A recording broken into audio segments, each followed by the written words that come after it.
సురేష్ గారు వాస్తవంగా కరెక్ట్ గా నెల క్రితం జూలై 22వ తారీఖున మన పార్లమెంట్ బడ్జెట్ సమావేశం జరిగింది. పార్లమెంట్ బడ్జెట్ లో రాష్ట్రానికి సంబంధించి అమరావతి రాజధాని నిర్మాణానికి 15,000 కోట్ల రూపాయలు కేటాయించుకున్నట్లుగా మన ఆంధ్ర కోడలైనటువంటి సీతారామన్ గారు చెప్పారు. ఆ సందర్భంగా రాష్ట్ర ప్రజలందరూ 5 కోట్ల మంది ఆంధ్ర ప్రజలందరూ కూడా సంతోషించారు. ఎందుకంటే పదే పదే బడ్జెట్ సమావేశాల్లో ఆంధ్రాకి ఈ ప్రాజెక్ట్ ఇస్తున్నాం, ఇన్ని వేల కోట్లు ఇస్తున్నాం అనేటువంటి మాట చాలా ఇన్సొంపుగా అనిపించింది. ఆ రోజు ఎన్డీఏ కూటమిలో ఉన్నటువంటి నాయకులు అందరూ కూడా సంబరాలు చేసుకున్నారు, స్వీట్లు పంచుకున్నారు, టపాసులు దాల్చుకున్నారు, ఆహో ఓహో అని అందరూ బ్రహ్మాండంగా ఆనందపడ్డాం, మాతో సహా. అయితే ఈరోజు కేంద్ర ప్రభుత్వం కాబోలి వడ్డీ వాడిలాగా, ఎందుకంటే కాబోలి వాడు వడ్డీ ఇస్తే ఎలా ఉంటుంది, ₹1,00,000 అప్పిచ్చి 10,000 రూపాయలు వడ్డీ కింద ముందే జమ తీసుకుంటాడు. అట్టనే ఈ 15,000 కోట్ల రూపాయలు అప్పు కూడా రాష్ట్రానికి ఇచ్చేటువంటి నిధుల నుంచి మినహాయించుకోవడం అంటే ఇంతకంటే దుర్మార్గం ఉందా? ఆ రోజు డిబేట్ లో కూడా అనేక మంది తెలుగుదేశం, జనసేన నాయకులు, బీజేపీ నాయకులు మాట్లాడారు. ఇది మా ఘనత అని చెప్పారు. సంవత్సరానికి 15,000 కోట్లు, 5 సంవత్సరాలకి 5-15 75,000 కోట్ల రూపాయలు రాజధాని నిర్మాణానికి వస్తున్నాయి అని చెప్పి సంకల్ప గుద్దుకొని గట్టిగా మాట్లాడారు. నేను ఏం చెప్తున్నానంటే, నేను ఇక్కడ తెలుగుదేశాన్నో లేకపోతే ఇంకొకరినో విమర్శించడం కాదు. ఒకటి సార్, ఇప్పుడు ఒకటి ఇక్కడ రోజు ఆర్థిక శాఖ మంత్రి మాట్లాడిన మాటలను కూడా పరిగణన తీసుకోవాలి. ఆవిడ మాట్లాడిన మాటలే ఇవన్నీ. ఇది ఈ 15 ఇక్కడతో ఆగిపోదు. ఈ సంవత్సరానికి సంబంధించి నెక్స్ట్ ఇయర్ అవుతా ఉంటే, ఇప్పుడు మీరు మాట్లాడినా, నేను మాట్లాడినా, సాహిబ్ గారు మాట్లాడినా, గఫూర్ గారు ఎవరు మాట్లాడినా గానీ కేంద్ర ప్రభుత్వం ఒక మాట మాట్లాడిందంటే ఒక శాంక్టిటీ ఉండదు అనుకుంటాం కదా. అందులోనూ she's nothing but the minister of that particular portfolio.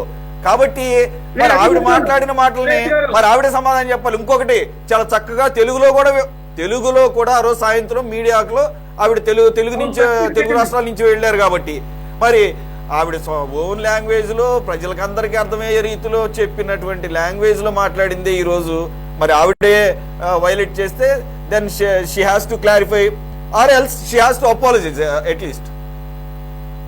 నేను సురేష్ గారు నేను చెప్తున్నానంటే, మన రాష్ట్రం అప్పుల్లో ఉంది, 10 లక్షల కోట్లు అప్పుల్లో ఉంది. రాజధాని లేనటువంటి ప్రాంతంగా మనం అల్లాడుతా ఉన్నాం. 33,500 ఎకరాలు భూమి ఇచ్చినటువంటి రైతులు రాజధాని ప్రాంతంలో నిన్న వచ్చినటువంటి ప్రపంచ బ్యాంకు ప్రతినిధి బృందంతో వాళ్ళు సాధక బాధలు మాట్లాడుకున్నారు, విషయాలు చెప్పారు. వారం రోజుల నుంచి 22 మంది ప్రతినిధి బృందం, ఈ ప్రపంచ బ్యాంకు ప్రతినిధి బృందం కానివ్వండి, ఏషియన్ డెవలప్మెంట్ బ్యాంక్ ప్రతినిధి బృందం కానివ్వండి, ఈ వివిధ బృందాలుగా ఇడిపోయి రాజధాని ప్రాంతాన్ని క్షుణ్ణంగా పరిశీలిస్తా ఉన్నారు. తర్వాత అధికారులతో, సిఆర్డి అధికారులతో మాట్లాడుతున్నారు, రైతులతో మాట్లాడుతున్నారు. ఈ రాజధాని నిర్మాణ సమితి access, road access set, train access set ఇవన్నీ గమనిస్తా ఉన్నారు. ఇలాంటి పరిస్థితుల్లో మనందరం 15,000 కోట్ల రూపాయలు రాబోతున్నాయని ఆనందంలో ఉన్నటువంటి పరిస్థితుల్లో ఏదో చావు కబురు చల్లగా చెప్పినట్లుగా 3,000 కోట్ల రూపాయలు ముందుగా ఇచ్చి దీన్ని విడత వారీగా ఆ 15,000 కోట్ల 5 సంవత్సరాలు 5-3 15,000 కోట్ల రూపాయలు మేము జమ వేసుకుంటాం అనేటువంటి మాటలు వింటా ఉంటే నిజంగా బాధ కలుగుతాం.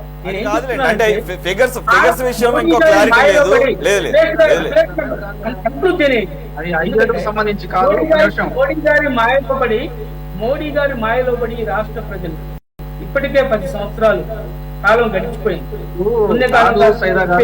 మీరు చట్టం చేయకుండా వ్యవహారాలు చేసి ఆ పార్లమెంట్ లో తలుపులు వేసేసి వ్యవహారం చేయటం దరిద్రం. ఇక్కడ అది గమనించాలి.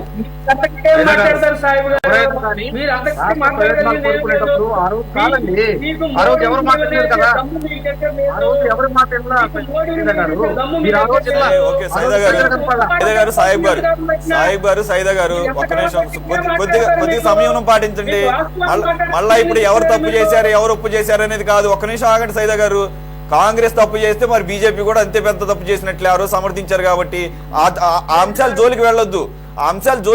ఇక్కడ పాయింట్ ఒక్క నిమిషం సైదా గారు, మీరు కూడా ఒక్క నిమిషం ఆగండి. ఇక్కడ మాయలో పడొద్దు, మోదీ మాయలో పడొద్దు అంటే మోదీకి ఏమన్నా ఏపీ మీద కక్ష ఉంటుందా? నాకు అర్థం. పాయింట్ ఏంటంటే యాక్చువల్ గా ఏపీ ద్వారా ఆయన బెనిఫిట్ పొందాడు. ఒక్క నిమిషం సార్, ఇప్పుడు ఆయన నిజంగానే బిజినెస్ చేస్తున్నాడు అనుకుందాం, లేదంటే కానీ ఆ యాంగిల్లో ఆలోచిస్తున్నాడు అనుకుందాం. ఏపీ వలన బీజేపీకి మేలు జరిగింది. ఇప్పుడు సెంట్రల్లో ఆ గవర్నమెంట్ నిలబట్టడానికి ఒక ఊతమైంది, ప్రధానమైనటువంటి ఊతమైంది.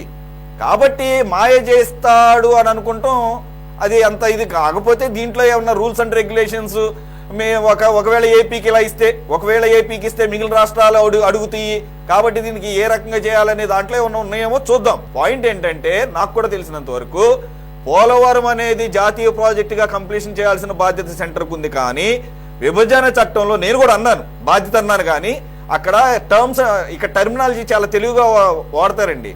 విభజన చట్టంలో ఖచ్చితంగా రాజధాని నిర్మాణ పూర్తి బాధ్యత కేంద్రానిదే అనేది అక్కడ మెన్షన్ లేదు. సహాయం చేయాలన్నారు కానీ బాధ్యత పూర్తిగా అయితే సెంటర్ మీద పెట్టినట్టుగా లేదు. అది నేను విన్నది ఏది విభజన చట్టంలో. దాన్ని అడ్డంగా పెట్టుకొని ఇప్పుడు కేంద్రం నాటకాలు ఆడుతుంది గత 10 సంవత్సరాల నుంచి. సరే, ఇప్పుడు పొలిటికల్ కంపల్షన్ వచ్చింది కాబట్టి ఒకవేళ మీరు అన్నట్లు మాయా గీయా చేస్తే మాత్రం ఆయనే మాయమైపోతాడు 2029లో. Thanks for joining. టైం ఎక్కువ లేదు, సారీ. సైదా గారు థ్యాంక్స్ ఫర్ జాయినింగ్. గఫూర్ గారు థ్యాంక్ యూ. అలాగే లక్ష్మణ్ గారు, ఎస్పీ సాహిబ్ గారు. ఇది వాళ్ళ టాప్ డిబేట్.